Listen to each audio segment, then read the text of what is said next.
జై గురుదత్త శ్రీ గురుదత్త. సాహిత్య మేరుపర్వతం ఆయన వ్రాయన పీఠిక లేదు, ఆయన తరచని సాహిత్యమూ లేదు, ఆయన తిరగైన శాసనం సేకరించని తాళపత్రమూ లేదు. ఆయనలో దేశభక్తి అనుపమానమైనది. ఆయన జీవితం రెండు పార్శ్వాలు కలిగిన జీవితం. మొదటిది సాహిత్య జీవితం, రెండోది మహాయోగ జీవితం.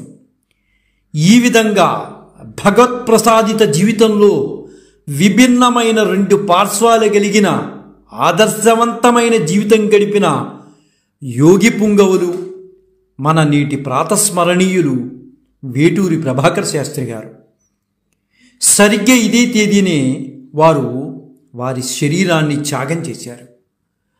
ఆ సాహిత్యమూర్తి యోగి పుంగవులకు నివాళులర్పిస్తూ వారి జీవిత విశేషాలను మనం తెలుసుకోవడానికి ప్రయత్నం చేద్దాం. నిజానికి సాహిత్య చరిత్ర జాతి మనోవికాస వైభవానికి చిహ్నం. వేటూరి ప్రభాకర్ శాస్త్రి గారు అలాంటి ఒక సాహిత్య చరిత్రకే ప్రకాశం లాంటివాడు. ఆయన ఒట్టి మేధావి కాదు, తెలుగు భాష చారిత్రక సాహిత్య నిర్మాణానికి అక్షరాలు మోసినటువంటి అసలు సిసలైన కూలీ లాంటివారు. ఆయన ఒట్టి రచయిత కాదు, విమర్శన వ్యాసరచనకు ఆద్యుడు. 12వ ఏటనే పరభాషలో కవితాసుమాలు వెదజల్లిన అనన్యుడు. ఇంకా పిన్న వయసు శతావధాని, తొలి తెలుగు పదం నాగబు ఆవిష్కర్త, కలికి చిలకను పలికించిన కథకుడు, కడుపు తీపు, దివ్య దర్శనం, మూన్నాళ్ళ ముచ్చట, కపోత కథ వంటి ఖండకావ్యాల విరచితుడు ఆయన. విమర్శకాగ్రేసరుడు ఆయన. కాలగర్భంలో కలిసిపోతున్న తెలుగు సంస్కృతి చరిత్రను దక్షిణ దేశం అంతటా ఈది మరీ ఒడ్డుకు చేర్చినటువంటి సాహిత్య గణపాటి మన వేటూరి ప్రభాకర్ శాస్త్రి గారు. శృంగార శ్రీనాథం, క్రీడాభిరామం, బసవపురాణం, రంగనాథ రామాయణం, తంజావూరి ఆంధ్ర రాజుల చరిత్ర, ప్రాచీనాంధ్ర శాసనములు, శాతవాహనులు, ఇక్ష్వాకులు, రెడ్డిరాజులు, అన్నమాచార్య కీర్తనలు, తొలి తెలుగు రచయిత్రి తిమ్మక్క, తొలి తెలుగు శాసనము, ఇవన్నీ వీరందరివి ఈరోజు మనకి అందుబాటులో ఉండటానికి ముఖ్య కారకులు మహానుభావుడు వేటూరి ప్రభాకర్ శాస్త్రి గారు. వేటూరి ప్రభాకర్ శాస్త్రి గారు సర్వజిత్నామ సంవత్సర మాఘమాస బహుళ ఏకాదశి జ్యేష్ఠా నక్షత్ర చతుర్థ చరణంలో జన్మించారు. అంటే 1888వ సంవత్సరం ఫిబ్రవరి 7వ తేదీన మహానుభావుడు వేటూరి ప్రభాకర్ శాస్త్రి గారు జన్మించారు. వారి గోత్రం శ్రీవత్స గోత్రం.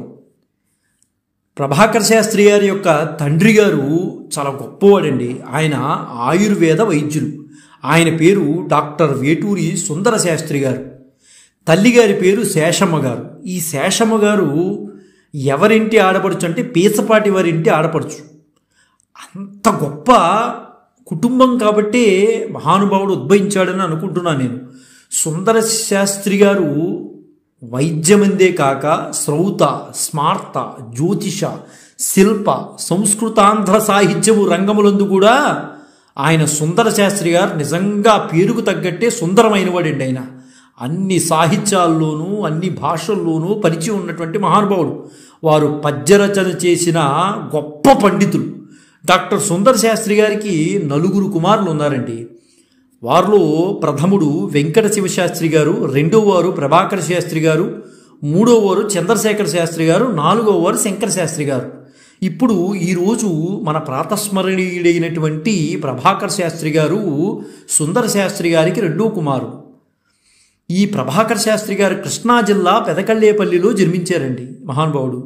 డాక్టర్ సుందర శాస్త్రి గారు ఇల్లు ఎలా ఉండేదంటే అండి, ఒక దేవాలయాన్ని మరిపించి ఒక గ్రంథాలయాన్ని మరిపించే విధంగా ఉండేది. ఒక అపూర్వ గ్రంథాలయమనే మాట్లాడుకోవాలండి వారి ఇల్లుని. వేదశాస్త్ర, ఇతిహాస, పురాణాది కావ్యాల అనేక విపుల విషయ గోష్ఠులతో వెల్లువిరిసిన సరస్వతి నిత్యోపాసన నిలయమై ఇల్లు శోభించేది. అంత గొప్పగా ఉండేది సుందర శాస్త్రి గారి ఇల్లు. ఆయన పేరే సుందరం కాదు, ఇల్లు కూడా సుందరమే. అంత చక్కగా ఉండేది ఇల్లు. ఆ కాలంలో వివిధ ప్రాంతాలకు చెందినటువంటి కవి పండితులు వారి నివాసం, ఆ సుందర శాస్త్రి గారి నివాసం కలకళ్ళాడుతూ ఉండేది. పండితులు ఎవరు వచ్చినా సుందర శాస్త్రి గారి ఇంటికి వచ్చేవారు, కవులు ఎవరు వచ్చినా వారింటికి వచ్చేవారు. అటువంటి అద్భుతమైన వాతావరణంలో మన ప్రభాకర శాస్త్రి గారి బాల్యం గడిచిపోయిందండి. గొప్ప గొప్ప మహానుభావులందరూ కూడా సుందర శాస్త్రి గారి ఇంటికి రావడంతో వారి బాల్యం అంతా కూడా గొప్ప మహానుభావుల దర్శనంతో వారి జీవితం గడిచిందనే చెప్పుకోవాలి. అయితే సుందర శాస్త్రి గారింట్లో అనేక రకాలైన గ్రంథాలు ఉన్నాయండి. ఆ గ్రంథస్థం చేసి ఉంచాడు ఆయన అన్నింటినీ కూడా మహానుభావుడు. ఆ గ్రంథాలయంలో ఉన్న అనేక గ్రంథాలని ప్రభాకర శాస్త్రి గారు బాల్యం నుంచే లోతుగా అధ్యయనం చేశాడు.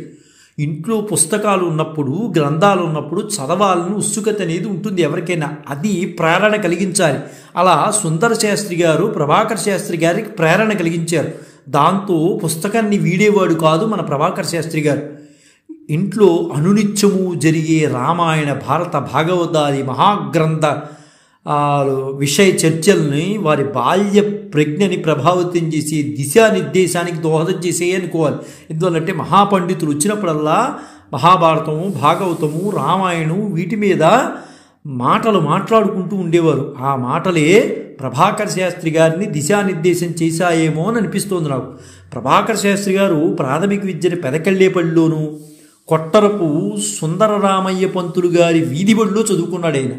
ఆ తర్వాత మద్దూరి రామావధానులు గారి వద్ద సంస్కృతము, ఇంటిలో వాళ్ళ నాన్నగారి వద్ద తెలుగు చదువుకున్నారు సుందర శాస్త్రి గారి దగ్గర. అవధానులు గారి వద్ద కాళిదాసు, మేఘ సందేశము, రఘువంశము, కుమార సంభవము పూర్తి చేసుకున్నారు. అయితే అక్కడికి 4 మైళ్ళ దూరంలో ఉన్నటువంటి చల్లపల్లి దగ్గరగా ఉందండి. ఆ చల్లపల్లికి చెందినటువంటి మహాపండితులైనటువంటి అద్దేపల్లి సోమనాథ శాస్త్రి గారు డాక్టర్ సుందర శాస్త్రి గారి వద్ద వైద్యానికి వచ్చేవారు. ఆ సందర్భంలో వారిరువురికి గాఢమైన మైత్రి ఏర్పడి ప్రభాకర శాస్త్రి గారి శాస్త్రాభ్యాసానికి ఆ మైత్రి ఎంతో దోహదం చేసింది. శాస్త్రి గారు చల్లపల్లిలో సోమనాథుల శాస్త్రి గారి వద్ద సంస్కృత వ్యాకరణ, తర్కశాస్త్ర, పతంజలి యోగశాస్త్రం, కావ్యాలు, నాటకాలు, అలంకార శాస్త్రం మొదలైనవన్నీ కూడా సవ్యాఖ్యాన సంప్రదాయబద్ధంగా అధ్యయనం చేశారండి. అందుకనే మహానుభావుడికి అంత జ్ఞానం. అవ్వారి సుబ్రహ్మణ్య శాస్త్రి గారు, పీసపాటి వెంకట రామశాస్త్రి గారు ఆ కాలంలో ప్రభాకర శాస్త్రి గారి యొక్క సహాధ్యాయులుగా మనం చెప్పుకోవచ్చండి. 16 ఏళ్ల ప్రాయం వచ్చే వరకు సోమనాథ శాస్త్రి వర్యుల వద్ద మన ప్రభాకర శాస్త్రి గారు శిష్యరికం చేశారు. ఆ సమయంలో శోభనాథి శాస్త్రి వర్యులు నిత్యదేవతార్చన, అమేయ అనుష్ఠాన విధి, నిరంతర తపస్సు ప్రభాకర శాస్త్రి గారికి కౌమార, నూతన యవ్వన దశల్ని బాగా ప్రభావితం చేసిందనే చెప్పుకోవాలి. అంటే సోమనాథ శాస్త్రి గారు చేసేటటువంటి క్రియలు ఏవైతే ఉన్నాయో మన ప్రభాకర శాస్త్రి గారి మనస్సులో అలా అచ్చుగుద్దినట్టు పడిపోయాయి. అందువలన కౌమార, నూతన యవ్వన దశలు కూడా ఆయన బాగా ప్రభావితం అయ్యాయి. 1904 సంవత్సరంలో అవ్వారి సుబ్రహ్మణ్య శాస్త్రి గారు పీసపాటి వెంకటరామ శాస్త్రి గారులతో కలిసి బందర్లోని మహానుభావుడు చెల్లపిల్ల వెంకట శాస్త్రి గారి వద్ద అంతేవాసిగా చేరి 2 ఏళ్ళు చెల్లపల్లి వారి శిష్యరికంలో, అంటే దాదాపు ఆయనకి 18 ఏళ్ళు, అంటే 1906 సంవత్సరానికి వచ్చే వరకు ఆయన దగ్గరే ఉన్నారు. అంటే అక్కడ ఆయన దగ్గర చెల్లపల్లి వారి దగ్గర ఉండటం వల్ల ఒక ప్రౌఢ కవిగా తీర్చిదిద్దబడ్డాడు. అష్టావధాన, శతావధాన ప్రక్రియలో పరిణిత ప్రజ్ఞా ప్రభాకరుడుగా అవతరించాడు. కేవలం చెల్లపల్లి వారి యొక్క జ్ఞాన సంపద అలాంటిది. అలా చక్కగా ఆడి తేలినట్టు మన చెల్లపల్లి వారు ప్రభాకర శాస్త్రి గారిని అలా తీర్చిదిద్దారు. బందర్లో ఉండగా స్థానిక నగర ప్రముఖులైన న్యాయవాదులు వల్లూరి సూర్యనారాయణరావు గారు, దేశభక్తి కొండా వెంకటప్పయ్య పంతులు గారు శాస్త్రి గారు బాగోగులు చూస్తూ ఉండేవారండి. వాళ్లే పెద్ద దిక్కుగా ప్రభాకర శాస్త్రి గారికి ఉండేవారు. వల్లూరి వారు ప్రభాకర శాస్త్రి గారిని చెన్నై చేరడానికి ప్రోత్సహించారు. నువ్వు చెన్నై వెళితే బాగుంటుంది అంటే, అప్పుడు మద్రాసు వెళితే పండితులందరూ కూడా ఉన్నారు అక్కడ, మన వాళ్ళందరూ అక్కడే ఉన్నారు, నువ్వు వెళితే బాగుంటుందని ప్రభాకర శాస్త్రి గారిని ప్రోత్సహించారు. చెన్నై నివాసి అయిన తమ మిత్రుడు రెంటాల వెంకట సుబ్బారావు గారిని ఉద్దేశించి ప్రభాకర శాస్త్రి గారికి అవసరమైన పరిచయ పత్రం రాసి వారిని మద్రాసు నగరానికి పంపించారు ఆ మహానుభావులు. అయితే ప్రభాకర్ శాస్త్రి గారు 1906లో చెన్నై చేరుకున్నారండి. చెన్నై హైకోర్టులో వేప రామేశం గారు ప్రముఖ న్యాయవాదిగా ఉండేవారు. వారు న్యాయవాద కార్యాలయంలో శాస్త్రి గారి బావగారైన వెంకటశేషయ్య గారు గుమాస్తాగా పనిచేసేవారు. వారి సహాయ సహకారాలు ప్రభాకర్ శాస్త్రి గారికి అండగా ఉండేవండి. మద్రాసు చేరిన ప్రారంభంలోనే వెస్లీ మిషన్ స్కూల్, అంటే ఇప్పుడైతే కెల్లెట్ హై స్కూల్గా మారిందనుకుంటా బహుశా, అందులో వెస్లీ మిషన్ స్కూల్లో తెలుగు పండితోపాధ్యాయుడిగా శాస్త్రి గారు పనిచేశారు. 1910 వరకు తిరువల్లిక్కేణి ఉన్నత పాఠశాలలో పనిచేస్తూ మద్రాసు ప్రాచ్యలిఖిత గ్రంథశాలలో పుస్తకాధ్యయనం ద్వారా విరామ సమయాన్ని సద్వినియోగం చేసుకునేవారు. ఆయన చిన్నప్పటి నుంచి ఇంట్లో గ్రంథాలయం ఉండటం వలన చదువు మీదే ఎక్కువ దృష్టి ఉండేదండి. అంటే పిల్లలకి చిన్నప్పటి నుంచి మనం అలవాటు చేసిందే పెద్దయినా వస్తుందనడానికి ప్రధాన కారణం ఇదే మనకి తెలుస్తోంది శాస్త్రి గారి విషయంలోనే. ప్రభాకర్ శాస్త్రి గారు చిన్నప్పుడు బాగా చదువుకునేవారు గ్రంథాలయంలో, అదే పెద్దయినా ఆయన్ని వీడలేదు. ప్రాచ్యలిఖిత గ్రంథశాలలో పుస్తకాధ్యయనం ద్వారా విరామ సమయాన్ని సద్వినియోగం చేసుకునేవాడు. ఆయన జ్ఞానాన్ని పట్టుకోవాలి అని అనుకునేవాడు. 1910వ సంవత్సరంలో వారి జీవితంలో ప్రధానమైన ఘట్టంగా మనం మాట్లాడుకోవచ్చండి. ఆ సంవత్సరంలో ఓరియంటల్ మాన్యుస్క్రిప్ట్ లైబ్రరీ అంటే ప్రాచ్యలిఖిత గ్రంథాలయంలో ఉద్యోగంలో చేరారండి. అదే ఆయన జీవితంలో మలుపు అని మనం మాట్లాడుకోవచ్చు. అదే సంవత్సరంలో వారికి వివాహం కూడా జరిగింది. ఆ వివాహం ఎవరితో జరిగింది? కృష్ణా జిల్లా ఘంటసాల గ్రామస్తులైన పీసపాటి జగన్నాథరావు గారి కుమార్తె అయినటువంటి మహాలక్ష్మి గారితో వివాహం జరిగిందండి. ఆవిడ నిజంగా మహాలక్ష్మి. ఆవిడ అదృష్టమే బహుశా ప్రభాకర్ శాస్త్రి గారికి కూడా వచ్చి ఉండొచ్చేమో అని అనిపిస్తోంది. మద్రాసు ప్రాచ్యలిఖిత గ్రంథాలయంలో, తంజావూరు ప్రాచ్యలిఖిత గ్రంథాలయంలో అనేక సంస్కృత తెలుగు గ్రంథాలను పరిశోధించిన మహానుభావుడు. అనేక గ్రంథకర్తల వివిధ రచనలను సంపాదించి పరిష్కరించి సమగ్ర పీఠికలతో ప్రచురింపజేశారు మన వేటూరి ప్రభాకర్ శాస్త్రి గారు. స్వయంగా కొన్ని లఘు కావ్యాలను, ఖండకావ్యాలను, వివిధ అంశాలపై వ్యాసాలను ఆయనే వ్రాశారు. ఆముక్తమాల్యాద ఆంధ్ర ప్రబంధకర్త శ్రీ కృష్ణదేవరాయల వారే అని ఆయన నిరూపించారు.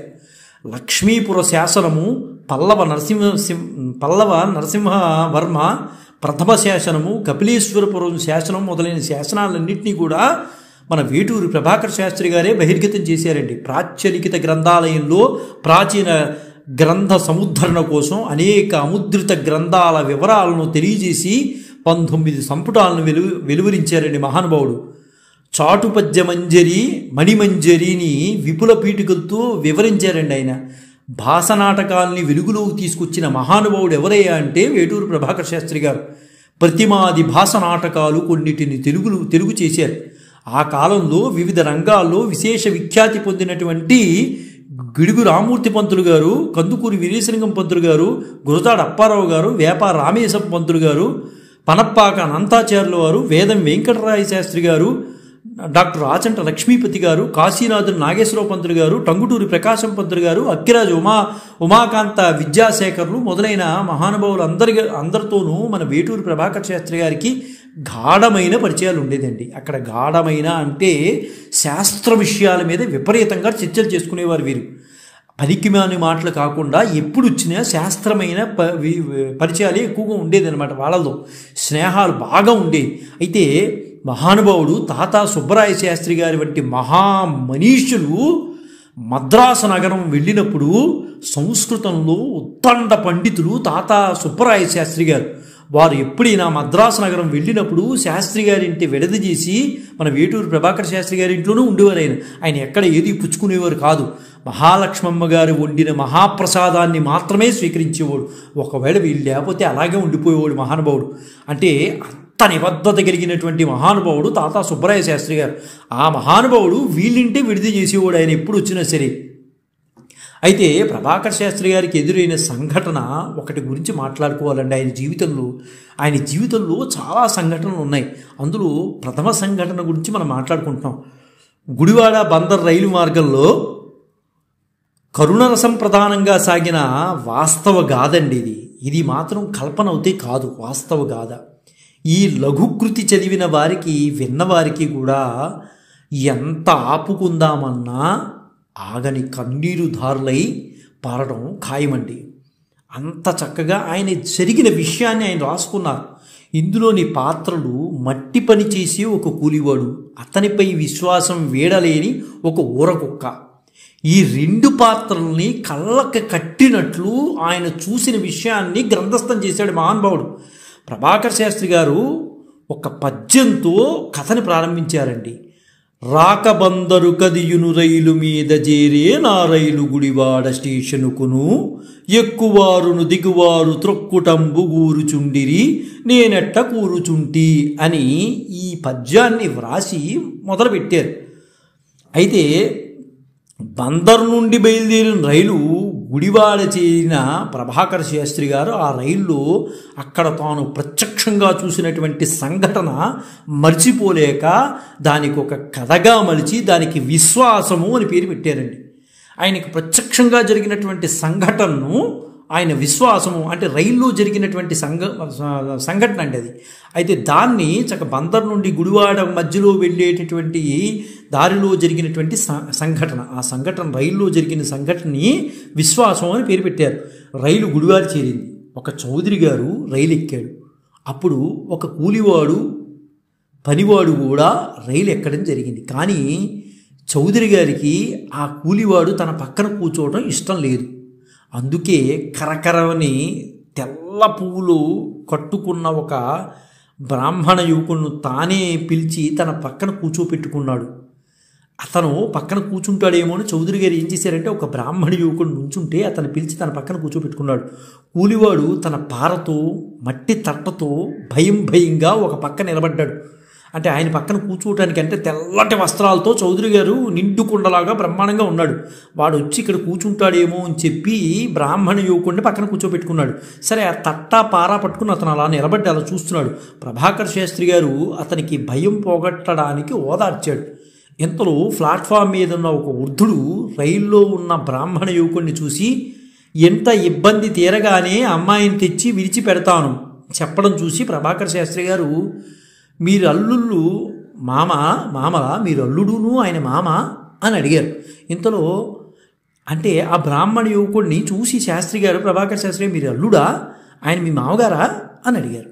ఇంతలో ఒక ఊరకుక్క గట్టిగా మురుగుతూ రైలు దగ్గరికి వచ్చేసింది.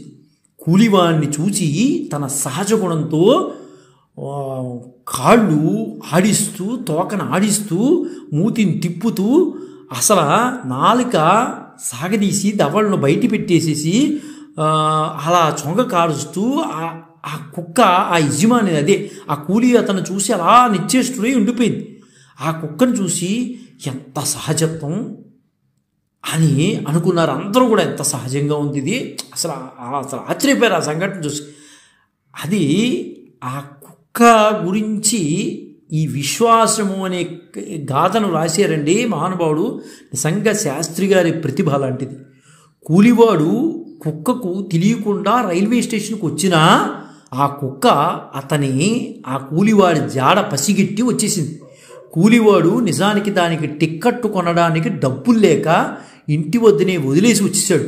అయినా ఇప్పుడు అది అతన్ని వెతుక్కుంటూ వచ్చింది. దాన్ని చూచిన కూలివాని మొహం వెడతెల్పి తెప్పరిల్లే.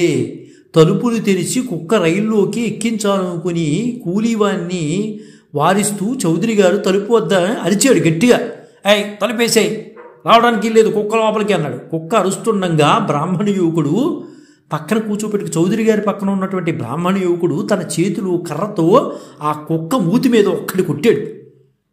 వెంటనే కొట్టడమే కాదు కూలిని తిట్టేశాడు. ఆ చౌదరి గారు అయితే గట్టిగా అరిచాడు, బ్రాహ్మణ యువకుడు అయితే కర్రతో కొట్టాడు ఆ కుక్కని. ఆ కూలీని కూడా ఇష్టం వచ్చినట్టు ఇద్దరు కలిసి తిట్టేశారు. ప్రభాకర శాస్త్రి గారు ఈ కథలో చూపించిన మానసిక విశ్లేషణ, ఆయా పాత్రల ముఖంగా మానవుల ప్రవర్తన, వారి మధ్య ఉండవలసిన సంబంధ బాంధవ్యాలు 6 కందాలలో 58 తేటగీతుల్లో చక్కగా తేటతలం చేశాడండి మహానుభావుడు.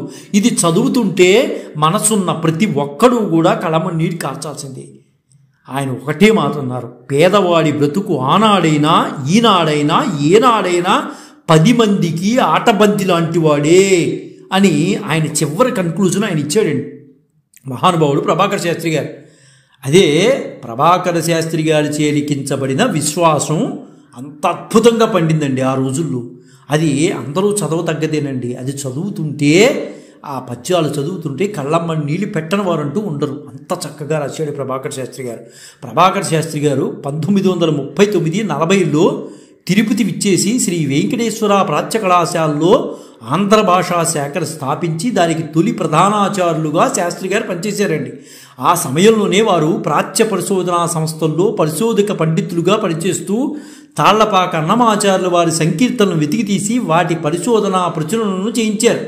వాటితో పాటు పావులూరి మల్లన గణిత శాస్త్ర పరిష్కరణ, రంగనాథ రామాయణ పరిష్కరణ, ఇలా ఉత్తర హరివంశ వ్యాఖ్యానము, నంద్యచోళుడు కుమార సంభవం వ్యాఖ్యానం చేయడం ఆయన జరిగింది. ఆ సందర్భాల్లో ప్రభాకర శాస్త్రి గారు తిరుపతిలో వారు రీడర్గా పనిచేస్తున్న సమయంలో జరిగిన విచిత్రమైన సంఘటన గురించి ఇప్పుడు మనం మాట్లాడుకోవాలండి. ఆయన గురించి మాట్లాడుతున్నాం కాబట్టి ఇది ఖచ్చితంగా ఈ మాట మాట్లాడాలి. ఎందువల్లంటే ప్రభాకర శాస్త్రి గారు రీడర్గా పనిచేస్తున్నప్పుడు తిరుపతిలో వారి క్రింద పనిచేస్తున్న ఉద్యోగి ఒకరు పై అధికారులకు ఒక పిటిషన్ పెట్టుకున్నాడు. ఆయన కింద పనిచేసేటువంటి ఒక మాస్టారు ఒక పిటిషన్ పెట్టుకున్నాడు పై అధికారులు. ఏం పెట్టాడు? దానిలో వారు రాసుకున్న ప్రధాన ఉదంతం సారాంశం ఇప్పుడు మనం మాట్లాడుకున్నాం. అంటే ఆయన కింద ప్రభాకర శాస్త్రి గారి కింద పనిచేసేటటువంటి ఒక ఉపాధ్యాయుడు లేదా అధ్యాపకుడు ఒక పిటిషన్ పెట్టుకున్నాడు. ఆ పిటిషన్ ఏంటంటే, అయ్యా, నేను సంస్కృతంలో ఎంఏ పట్టభద్రుణ్ణి. నేను రచించిన గ్రంథమునకు ప్రత్యేక బహుమతి పొందితిని. శ్రీ శాస్త్రి గారికి ఎటువంటి డిగ్రీలు లేవు, ప్రభాకర శాస్త్రి గారికి. అందువలన రీడర్ పదవికి నన్ను అర్హుణ్ణిగా పరిగణించవలను, ఆయన్ని అనర్హుడిగా చెయ్యవలను అని ఆ పిటిషను పెట్టుకున్నాడు. ఆ పిటిషను ఎవరి ద్వారా వెళ్ళాలి? మామూలుగా పంపించేస్తే కుదరదు కదా. అక్కడ సంబంధిత ప్రిన్సిపాల్ సైన్ ఉండాలి దాని మీద. ఆ పిటిషను ప్రిన్సిపాల్ గారి ద్వారానే పై అధికారులకు వెళ్ళాలి. మరి ప్రిన్సిపాల్ గారు ఆ పిటిషన్ మీద తమ ఎండార్స్మెంట్ రాసి పంపించాలి కదా. మరి ఈయన ఏదో పిటిషన్ పెట్టుకున్నాడు. ఆయన గారికి, ప్రభాకర శాస్త్రి గారికి ఏ డిగ్రీలు లేవు, నాకైతే డిగ్రీలు ఉన్నాయి, ఎంఏ సంస్కృతం కూడా చేశాను నేను, ఆయనకన్నా బహుమతులు పొందిన వాడిని, కాబట్టి ఆ పదవికి నేనే అర్హుడిని అని పెట్టాడు. అది ప్రిన్సిపాల్ గారు చూసి ఎండార్స్మెంట్ రాస్తున్నారు. రాసి ఒక మాట అన్నారు, ఈ దరఖాస్తుదారు రచనకు బహుమతి ప్రదానం ఇచ్చిన విశ్వవిద్యాలయ న్యాయ నిర్ణేత ఎవరో కాదు, శ్రీ వేటూరి ప్రభాకర శాస్త్రి గారి. కనుక ఈయన అభ్యర్థనపై ఏ విధమైన నిర్ణయము తీసుకోవాల్సిన అవసరం లేదు అని ప్రిన్సిపాల్ గారు మహానుభావుడు పై అధికారికి రాసేసాడు. అంటే ఇప్పుడు మనం గమనించాల్సిన విషయం ఏంటంటే, ఒక ప్రిన్సిపాల్ గారు ఏ విధమైన డిగ్రీలు లేనటువంటి వారికి ఎంత గౌరవం ఇచ్చారో, ఆయన యొక్క సబ్జెక్టుకి ఎంత గౌరవం ఇచ్చారనేది ఇప్పుడు మనకు అర్థమవుతుంది. అంత గొప్పగా ప్రభాకర శాస్త్రి గారు మహిమనిపించి చెప్పేవాడండి. ప్రభాకర శాస్త్రి గారు ఒక పాఠం చెబుతుంటే పక్కన ఉన్నటువంటి క్లాసులో, తరగతిలో విద్యార్థులు కూడా ఆయన పాఠం వినటానికి వచ్చేవారు. అంత అద్భుతంగా చెప్పేవాడటండి. ఆయనకి తరగతి గదిలో పిల్లలతో చాలా కలివిడిగా ఉండేవారు. ఆయన పాఠం చెప్పేటప్పుడు తరగతి గదిలో సత్యనారాయణ శెట్టి అనే ఒక విద్యార్థి ఉండేవారు. అయితే శాస్త్రి గారికి బాగా దగ్గరైన విషయం ఆయన. అంటే శాస్త్ర సంబంధించినటువంటి విషయాలన్నీ కూడా సత్యనారాయణ శెట్టి గారు అడుగుతూ ఉండేవారు మన ప్రభాకర శాస్త్రి గారిని. ఆయా సందర్భాలకు అనుచితంగా పద్యాలు చెప్పండి అయ్యా అని కోరేవాడు సత్యనారాయణ శెట్టి. అంటే ప్రభాకర శాస్త్రి గారిని ఏదైనా ఒక సందర్భం క్లాసులో జరిగిందంటే దానికి పద్య రూపంలో చెప్పమనేవాడు. అంటే ఆనాటి కాలంలో పద్యాలంటే అంత బాగుండేదండి. పద్యము అంటే అలా ఉండేది. ఏ మాట అయినా సరే పద్యంలోనే చెప్పేవారు. అంత గొప్ప మహానుభావులు అనమాట ఆ రోజుల్లో ఉన్నవాళ్ళు. శాస్త్రి గారు ఆ విద్యార్థి కోరికను ఎప్పటికప్పుడు తీరుస్తూ ఉండేవాడు. సత్యనారాయణ శెట్టి ఏదైతే కోరుకున్నాడో అలా తీరుస్తూ ఉండేవాడు. ఒకసారి తరగతి గదికి అధ్యాపకుల అటెండెన్స్ రిజిస్టర్ వచ్చినప్పుడు శాస్త్రి గారు ఆసువుగా ఒక లైన్ చెప్పారు. అదేంటంటే, దస్కత్తు చెయ్యలేదనుచు తాను కొని వచ్చెను, పట్టుమంచనే పుష్కన ఏదో పులికి తిని ప్యూనును కూర్చితి అని ఊరుకున్నారట ఆయన. అది మళ్ళీ సత్యనారాయణ శెట్టికి అర్థం కాక, అయ్యా గురువుగారు ఒక్కసారి చెప్తారా అని అడిగాడు. దస్కత్తు చేయలేదనుచు తా కొని వచ్చెను పెట్టు మంచునే పుష్కున ఏదో పల్కి తిని ప్యూనను కూర్చి అని ఊరుకున్నారట. వెంటనే ఆ సత్యనారాయణ శెట్టి గారు ఆ స్కా ప్రాసతోనే ఆ పద్యం పూర్తి చేయండి అయ్యా అని అడిగాడట. వెంటనే శాస్త్రి గారు ఆసుగా ఆ పద్యాన్ని పూర్తి చేశారట. ఏమని? దస్కతు చేయలేదనుచు తాకొని వచ్చెను పట్టు మంచు నేపుస్కుని ఏదో పల్కి తినిప్యూను గూరిచి అంతలోనే ఈ స్కాను ప్రాస చేసి రచించి యతనం నన్ను శెట్టి శిష్యుడా రస్కి కోసమే ఇటుల వ్రాసితి పద్యము పూర్తి చేసి తిన్ అని అద్భుతంగా పద్యం చెప్పాడేటండి పడుకోకుండా. అప్పుడు ఆ తరగతిలో ఉన్న విద్యార్థులందరి యొక్క కరతాళ ధ్వనులతో ఆ తరగతి దద్దరిల్లిపోయిందటండి. అంటే అక్కడ ఏదో జరుగుతుందని ప్రిన్సిపాల్ గారు అందరూ పరిగెత్తుకుంటూ వచ్చేసారట. అంటే అంత అద్భుతంగా పద్యం చెప్పగలిగినటువంటి మహానుభావుడు ప్రభాకర్ శాస్త్రి గారండి. శాస్త్రి గారు తమ విద్యార్థుల నడవడిక విషయంలో కూడా, శీల నిర్మాణ విధానంలో కూడా, మానసిక నైతిక స్థితిగతుల పట్ల కూడా చాలా శ్రద్ధ తీసుకునేవారండి. క్లాసులో పాఠం చెప్పడం ఒకెత్తైతే శీల నిర్మాణం గురించి ఒక విధానంగా క్లాస్ చెప్పేవారట ఆయన. ఎలా ఉండాలి, ఎలా ఉండకూడదు అని. మన దౌర్భాగ్యం ఏమైందంటే నేటి రోజుల్లో ఇలా చెప్పేవారు లేరండి. కేవలం షెడ్యూల్స్తో టైం అయిపోతుంది. ఇవాళ 40 నిమిషాలు పాఠం చెప్పేసి బయటికి వెళ్ళిపోవాలి. ఇలా తయారు చేసింది ఒక యంత్రంలాగా తయారు చేస్తున్నారు పిల్లల్ని. నిజంగా ఒక నైతిక విలువల గురించి చెప్పేటటువంటి మాస్టర్లకి శక్తి ఉన్నప్పటికీ కూడా వ్యవస్థలు, సంస్థలు నాశనం చేస్తున్నాయి విద్యా వ్యవస్థని. నిజంగా చెప్పాలంటే అంత గొప్పగా చెప్పగలిగినటువంటి ఉపాధ్యాయులు ఉండి కూడా ఈరోజు పరిస్థితులు ఎంత దారుణంగా ఉన్నాయండి. ఆనాటి పరిస్థితుల్లో ప్రభాకర్ శాస్త్రి గారు పాఠంతో పాటు నైతిక విలువలు కూడా చెప్పేవారు. పరిగెత్తించాలని షెడ్యూల్స్ కాదు, కుర్రాడికి రావాలని షెడ్యూల్ యొక్క ప్రధానం. షెడ్యూల్ అంటే కుర్రాడికి రావాలి. నీకు సిలబస్ అయిపోవడం అనేది కాదు ముఖ్యం. నీకు సిలబస్ అయిపోవడం అనేది ముఖ్యం కాదు, పిల్లవాడికి రావాలి. అదే నిజమైన చదువు. ఆ రోజుల్లో అలా ఉండేది. తమ విద్యార్థులందరి చేత అంబికా శతకంలోని ఆయన ఒక పద్యాన్ని కంఠస్థం చేయించి ఆ పద్యంలోని బోధని నిత్య జీవితంలో పిల్లల చేత ఆచరింపచేసి ప్రయత్నం చేసేవాడు మహానుభావుడు వేటూరి ప్రభాకర్ శాస్త్రి గారు. ఎంత చక్కగా పద్యం చేయించేవాడు అంటే క్లాసులకు రాగానే ఆ పద్యం చేయించేవాడు ఆయన. అందరి చేత ఆ ప్రయత్నం చేయించేవాడు. ఆ సంస్కారాలు ఇప్పుడు ఉన్నాయా? ఒక్కసారి ఆత్మపరిశీలన చేసుకోవాలి మనందరం కూడా. ఆ సంస్కారం అన్ని కంటిన్యూ చేయిస్తున్నారా సంస్థలు కానీ, వ్యవస్థలు కానీ, ఏదైనా సరే. ఎంత చక్కగా పద్యం చెప్పాడంటే అంబికా శతకంలో లాచి పరాంగనల్ వర విలాస మనోహర రూప సంపదల్ లాచి పరాంగనల్ వర విలాస మనోహర రూప సంపదల్ చూచిన చూడడుత్తముడు చూచిన చూచును మధ్యముండు తా చూచిన చూడకుండినన్ చూచును నీచుడు నన్ను వీరిలో చూచిన చూడకుండు గుణించూచిన చూపును చూడు అంబిక అని చక్కగా పద్యం చెప్పించేవాడేటండి పిల్లల చేత. ఎంత గొప్ప విశేషం అండి, ఎంత గొప్ప పద్యం అండి ఇది. ఇష్టంగా పిల్లలందరూ నేర్చుకునేవి. ఏమంటే చెబితే, గొప్పగా చెబితే పిల్లలందరూ నేర్చుకుంటారు. ఎంత అల్లరి చేసేవాడైనా నేర్చుకుంటాడు. ఇష్టంగా ఇతరులైన ఆయన ఏం చెప్తున్నారంటే, ఇష్టంగా ఇతరులైన స్త్రీలను చక్కని అందచందాలన్నింటినీ ఉత్తముడైన వాడు, వారు స్త్రీలు ఆయన్ని చూస్తున్నా ఆ ఉత్తముడైన వాడు వాళ్ళ వంక వేసి చూడడు. స్త్రీలు ఎంత అందంగా ఉండి తన వంక చూస్తున్నా ఉత్తముడైన వాడు వాళ్ళ వంక చూడడం. తాను వారి వైపు చూడడు, అతనే ఉత్తముడు. మధ్యముడైన వాడు తనని చూస్తే తాను వారి వంక చూస్తాడు, అలాంటి వాడు మధ్యముడు. స్త్రీలు గనక ఒక వ్యక్తిని చూస్తే ఆ వ్యక్తి మళ్ళీ తాను చూస్తే అతను మధ్యముడు. స్త్రీలు ఒక వ్యక్తిని చూస్తున్నప్పుడు ఆ వ్యక్తి వాళ్ళని చూడకుండా ఉండేవాడు ఉత్తముడు. నీచుడైన వాడు ఎలా ఉంటాడంటే ఆ స్త్రీలు చూడకపోయినా, తను చూసినా చూడకపోయినా వాళ్ళ వంక అతను చూస్తాడు, వీడు నీచుడు. ఓ జగదంబిక, ఈ 3 రకాలైన మానవుల్లో తనని చూసినా తాను చూడని సుగుణం కలిగేలాగా నీవు అనుగ్రహించి ఆ ఉత్తముడి వలె నన్ను కూడా తీర్చిదిద్ది దయచూడు తల్లి అని అద్భుతంగా క్లాసులో చెప్పేవారటండి. అలా చెప్పగలిగేటటువంటి మాస్టర్లు ఉన్నారా? ఒకవేళ ఉన్న సంస్థలు ఒప్పుకుంటున్నాయా అనే ప్రశ్న వేసుకోవాలి మనం. ఎంత అద్భుతంగా చెప్పాడండి మహానుభావుడు. అలాంటి సంస్కారాలు ముందు స్కూళ్ళల్లోనూ కాలేజీల్లోనూ పెట్టాలి. అలా పెట్టిన రోజు విద్య బాగుంటుంది. కొత్త సంస్కారాలు, కొత్త నీచమైన విధానాలు నేర్చుకుంటూ పోతున్నారు ఇప్పుడు. ఇలాంటి మన సంస్కృతి సంప్రదాయాలను కాపాడుకోవటం, ఇలాంటి మహానుభావుడు జీవిత చరిత్ర తెలుసుకోవాలి. అందుకనే ప్రతి ఒక్కరూ తెలుసుకోవాలండి. ఇప్పుడు 25 సంవత్సరాలు వచ్చిన వాళ్ళని ఒక సర్వే పెట్టించండి. వేటూరి ప్రభాకర్ శాస్త్రి గారి గురించి నీకేమన్నా తెలుసా అంటే ఆయన ఎవరండి అనే పద్ధతులే మనకి కనిపిస్తున్నాయి. మన సంస్కృతి, మన సంప్రదాయాలను కాపాడుకోలేకపోతున్నాం అంటే గొప్ప గొప్ప వాళ్ళ యొక్క చరిత్రలో మనం తెలుసుకోలేకపోతున్నాం.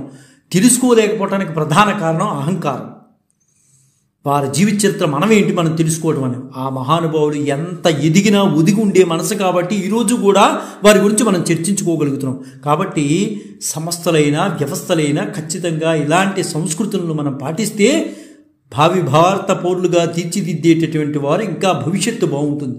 ఇంతవరకు శాస్త్రి గారి జీవితంలో మనం మొదటి పార్శ్వమే తెలుసుకున్నామండి. ఆయన సాహిత్యమూర్తిగా గొప్పతనాన్ని మనం తెలుసుకున్నాం. కానీ శాస్త్రి గారి దాంట్లో ప్రభాకర్ శాస్త్రి గారి జీవితంలో రెండో పార్శ్వం గురించి మనం తెలుసుకోబోతున్నాం. ఈ రెండో పార్శ్వం సాధ్యమైనంత వరకు తక్కువ మందికి తెలుసండి. మొదటి పార్శ్వం అందరికీ తెలుసు, ఆయన సాహిత్యమూర్తి, అద్భుతమైన సాహిత్య తరంగము అని అందరికీ తెలుసు. కానీ రెండో పార్శ్వం చాలా తక్కువ మందికి తెలుసండి. రెండో పార్శ్వం గురించి ఇప్పుడు మనం తెలుసుకోబోతున్నాం. 1910 నుండి 1939 వరకు చివరి వరకు, అంటే దాదాపు 30 సంవత్సరాలు శాస్త్రి గారు మద్రాసు ప్రాచ్యలిఖిత గ్రంథాలయంలో ఉద్యోగం చేస్తూనే మధ్యలో సెలవుల్లో ఖాళీలో ప్రెసిడెన్సీ కళాశాలలో తెలుగు పండిత పదం నిర్వహించేవారు. పని ఒత్తిడి వల్ల వారి ఆరోగ్యం బాగా దెబ్బతినడం జరిగిందండి. అంటే ఒక దాని గురించి పరిశోధన చేస్తున్నప్పుడు కొంచెం ఇబ్బందులు అనేవి వస్తాయి కదా. అనారోగ్య పరిస్థితికి అంటే అతిగతి లేకుండా పోయింది. ఎంత విపరీతంగా కష్టపడేవాడు అంటే ఆయన విపరీతంగా కష్టపడేవాడు. అసలు దాని ఆరోగ్యాన్ని కూడా లెక్క చేసేవాడు కాదు. ఆ సందర్భంలో దారి తెన్ను తెలియక తోచని పరిస్థితి ఆయనకి ఏర్పడింది. నిజానికి 1912-16 మధ్యకాలంలో శాస్త్రి గారు తీవ్ర బాధలకు గురి అయ్యారండి. మనస్తాపం ఎక్కువగా వచ్చేసింది. మనస్తాపం విపరీతంగా వచ్చి మనస్థిమితం కోల్పోయారు ఆయన.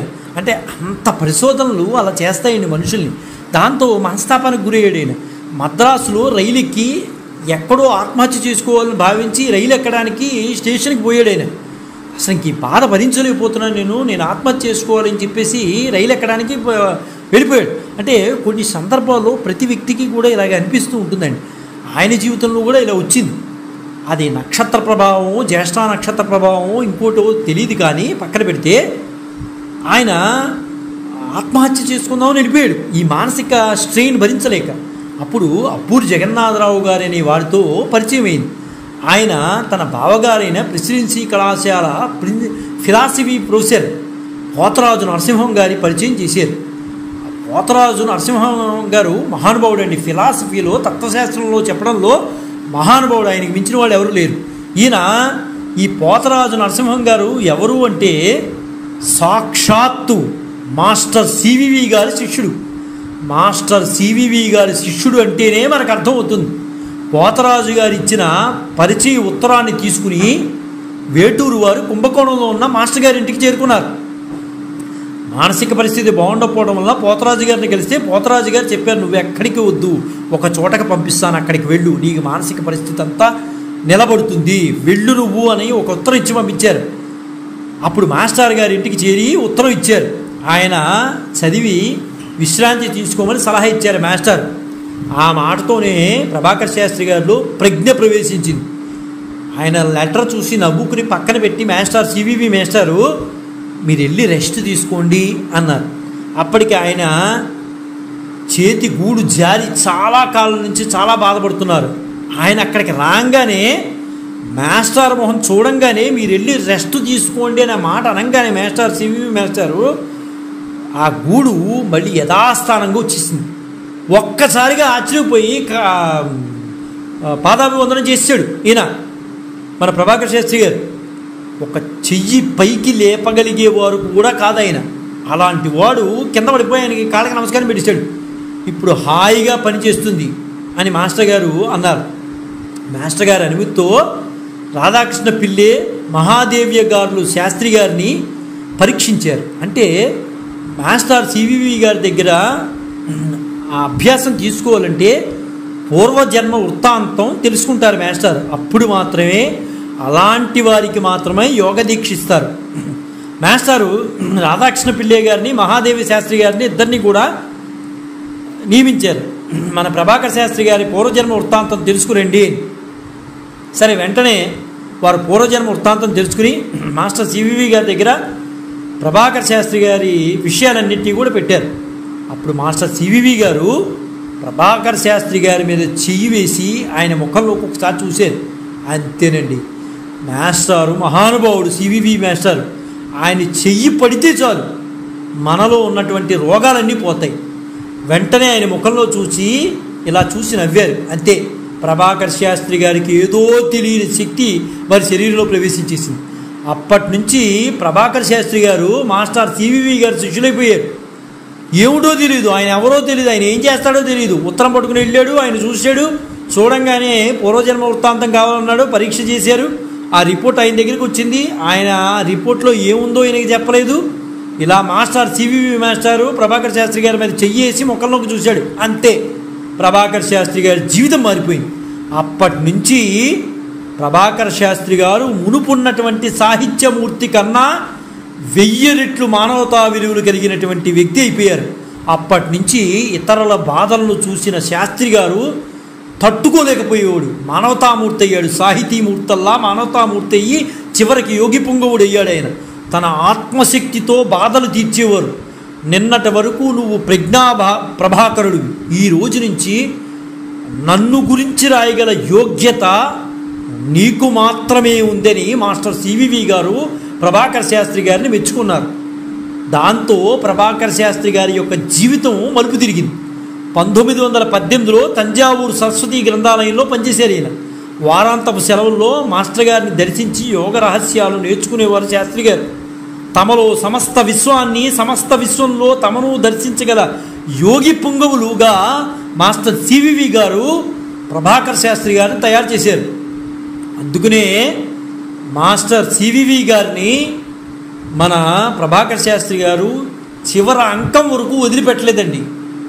అంతా పట్టుకుని ఉన్నారు ఆయన మనసులో. భార్యను కూడా చివరికి సివివి గారి శిష్యురాలు చేస్తాడు ఆయన. మాస్టర్ సివివి గారి స్పర్శ వలన ప్రభాకర్ శాస్త్రి గారిలో కరుణ, దయ, ప్రేమ, శాంతి, గంభీరత స్పష్టంగా కనిపించేవండి. ఆయన ముఖం చూస్తే చాలు మానసిక ప్రశాంతత లభిస్తుందని చాలామంది అప్పట్లో అనుకునేవారు. అంటే సివివి గారి దర్శనం అయిన తర్వాత ప్రభాకర్ శాస్త్రి గారిలో కూడా అదే ఛాయలు ప్రస్ఫుటంగా కనిపించాయండి. అంటే మన సివివి గారు ఒక్కొక్క పరిధిలో ఒక్కొక్క వ్యక్తిని అలా తయారు చేసేవారండి. మహానుభావుడు సివివి గారు కరుణ, దయ, ప్రేమ, శాంతం, గంభీరత స్పష్టంగా ప్రభాకర్ శాస్త్రి గారిలో నివిడీకృతం అయ్యాయి. సరే, శ్రీ శాస్త్రి గారు తిరుపతి జీవితం ఎలా ఉందంటే 1940 నుంచి 50 వరకు వారి జీవితానికి ఒక మహాదశ అని చెప్పుకోవచ్చండి. ఆయన తిరుపతిలో మహాదశలో అనుభవించాడు. అక్కడ వారు ఎక్కువ కాలం యోగ సాధనకు, యోగ చికిత్సకు వినియోగపరుచుకున్నారు. ఎందువలంటే చెన్నై దగ్గర కాబట్టి, మద్రాసు దగ్గర కాబట్టి అక్కడ యోగ జీవితం ఎక్కువగా ఉన్నారండి. వారు రోగాలను, ఎవరికైనా రోగాలు వస్తే అక్కడి నుంచి మానవతా సాహిత్యమూర్తల్లా మానవతామూర్తిగా మారారు కదండి. ఎవరికైనా రోగాలు వస్తే భరించేవాడు కాదండి, వెంటనే అది తీసేసేవాడు ఆయన. వారు వచ్చి బాధతో అయ్యా నాకు ఈ రోగం వచ్చిందండి అంటే వెంటనే ఆ రోగాన్ని యోగ దృష్టితో తీసేవాడే. ఇలాంటివి కోకొల్లలు అండి ఆయన జీవితంలో. అప్పటి వారి మనస్తత్వం ఒక పద్యం చెప్పుకున్నారు. ఏంటంటే పాండిత్యాభినివేశమున్ కవన తాత్పర్యంబు విత్తార్జనో చండారంభములన్ క్రమక్రమముగా సన్నంబురైచుండే ఓ తండ్రి విశ్వవిభూ సుఖం పడేదే నీ తంటాలు నాకేల నీ ఎండన్ నిలిచద వ్రీల్చదన్ బృహద విద్యా దోష పాషాణముల్ అని చక్కటి పద్యం చెప్పుకున్నారండి. సృష్టికంతటికీ ప్రభు అయిన ఓ నా తండ్రి, పాండిత్యము, కవిత్వము, ధనార్జన మొదలైన లౌకిక వ్యవహారాల్లో చొరవ క్రమేపీ సన్నగిలిపోతోంది. ఈ ప్రాపంచిక ప్రయాసలు నాకెందుకు? నీ ఆశ్రయంలో నేనున్నాను కనుక ఈ జగత్తులోని అజ్ఞానమైన దోషం నిండిన బండలని, కొండల్ని నీ అనుగ్రహంతో పిండి చేసి జనులకు మేలు చేస్తాను ప్రభు అని ఆయన చక్కగా ఆయన మీద ఒక పద్యం రాసుకున్నారు. ఆయన భగవంతుణ్ణి కోరుకున్నారు. అలా పద్యం రాసుకోవడమే కాదు, భగవంతుని కోరుకున్నారు పద్య రూపంలో. ఏం మాట్లాడినా పద్యమే కదండి, సాహితీమూర్తి కదా ఆయన. పద్యంతోనే కోరుకున్నాడు భగవంతుని, అది కూడా తెలుగు పద్యంతోనే.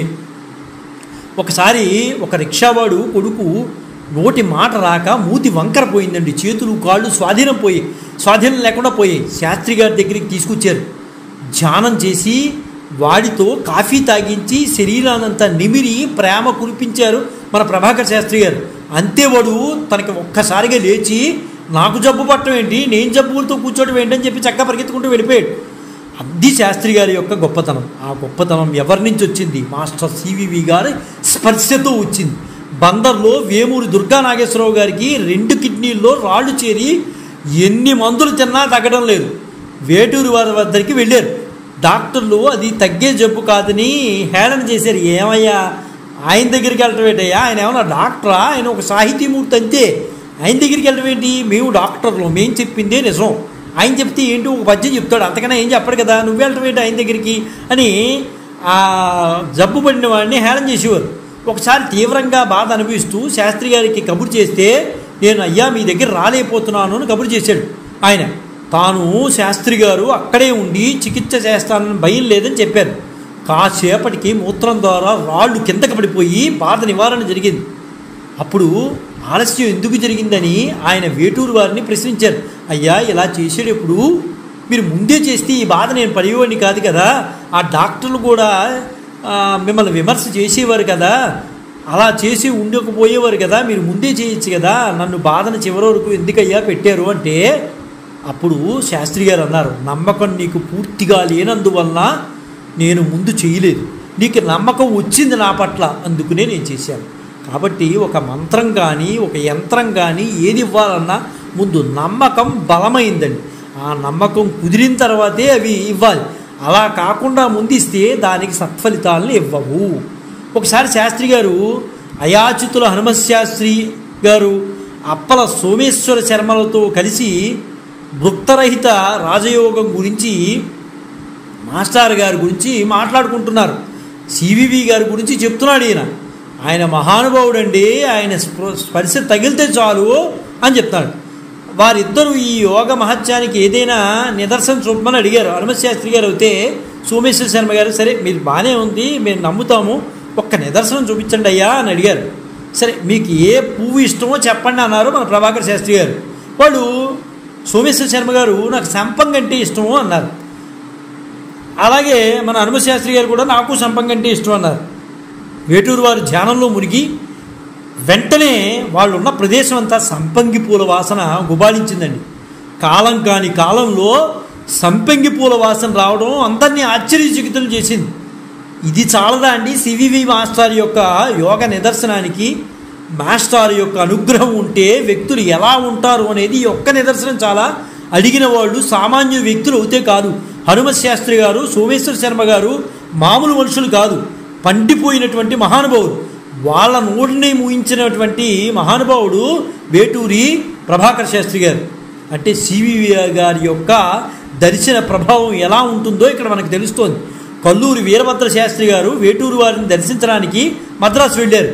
అక్కడ కోనన్నది మురికి కంపు భరించలేకుండా ఉంది. వీరభద్రం గారు, శాస్త్రి ఈ కంపు పొగడతావా అని మనసులో అనుకున్నారు. ఆయన బయటికి బహిర్గతం చేయాలి మనసులో అనుకున్నారు. అంతే, శాస్త్రి గారు కళ్ళు మూసుకుని ధ్యానిస్తే సుగంధ పరిమళాలు అంతటా వ్యాపించాయి. ఇంకోసారి శాస్త్రి గారు, మన ప్రభాకర్ శాస్త్రి గారు అనాస పండు తినాలి అనిపించింది ఆయనకి. కాసేపట్లో ఆయన దర్శనార్థం రాజమండ్రి నుంచి అప్పుడే వచ్చినటువంటి పద్మనాభ స్వామి వారు, ఆ సాధకుడు పద్మనాభ స్వామి అనే సాధకుడు, ఆయన అనాస పళ్ళ గంపతో వచ్చి ప్రభాకర్ శాస్త్రి గారికి ఇచ్చేసి వెళ్ళిపోయాడు. అంటే ఇక్కడ మనం అర్థం చేసుకోవాల్సిన విషయం ఏంటంటే సివివి గారి యొక్క దర్శన భాగ్యం, స్పర్శ అలాంటిది అని మనకు తెలుస్తోంది. ప్రఖ్యాత శాస్త్రవేత్త విసా అప్పారావు గారు వేటూరు వారికి స్వయంగా వియ్యంకులండి. ఆయన అప్పారావు గారు శాస్త్రి గారి యోగాద్భుతాల గురించి 31 విషయాలను, ఇలాంటి విషయాలను గ్రంథస్థం చేశారు. అందులో ఒక కుష్ఠిరోగి వస్తే రోగంతో బాధపడుతుంటే అది తీసిన వైనం కూడా అందులో చక్కగా చిత్రీకరించారు. తిరుపతిలో ఉండే నరసింహాచారికి ఒక రెడ్ల కుర్రాడికి మద్రాసు నుండి కుష్ఠరోగం చికిత్స చేసి పోగొట్టారు ఆయన. ఇలా చేయడాన్ని ఏమంటారంటే డిస్టంట్ హీలింగ్ అంటారు.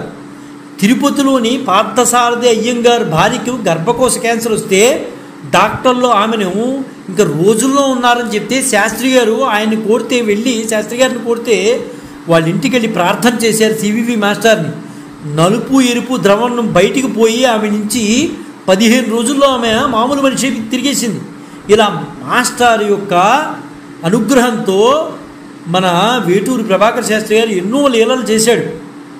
1939-40 ప్రాంతంలో ఆచార్య దివాకర్ల వెంకటావధాని గారికి నిద్ర రాకపోవడంతో గుండె దడదళ్ళాడింది. వీధిలో నడవడానికి భయంగా ఉండేదని శాస్త్రి గారిని సంప్రదించారు. అదేదో ఆయన సూక్ష్మ శరీరంలోని బాధ అని తెలుసుకున్నారు. అది అవధాని గారి మొదటి భార్యదే. ఎంతగా ట్రీట్ చేసినా తగ్గలేదు.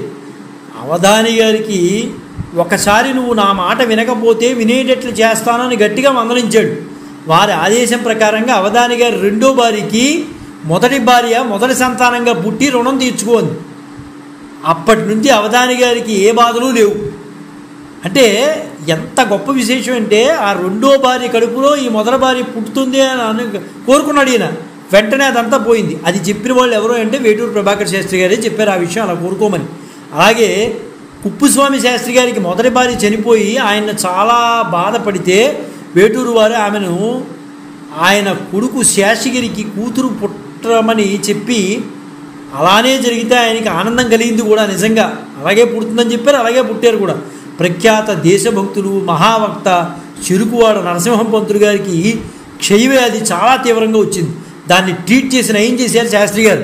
అలాగే ప్రముఖ సంపాదకుడు నార్ల వెంకటేశ్వరరావు గారి భార్య గారికి కూడా పార్శ్వ నొప్పి విపరీతంగా వస్తే ఏ డాక్టరు చేయలేనటువంటిది మన ప్రభాకర్ శాస్త్రి గారే నయం చేశారు.